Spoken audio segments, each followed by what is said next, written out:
Alright, final result ng trades natin ngayon. Time check, 12:42 AM ng umaga. Kanina yung balance ko ay nasa $3,500. So ngayon, $4,133.75. Nag-profit tayo ng almost 500,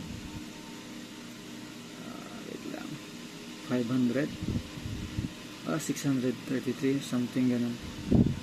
So nag-profit tayo ng $633.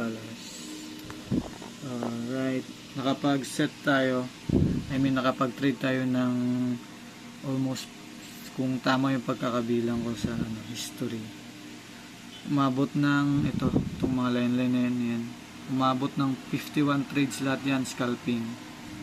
Sa 51 trades, 5 lang yung lost ko, diba? 5 lost out of 51 trades. So nasa 46 yung win, yung ipanalo natin na trades, tapos 5 loss.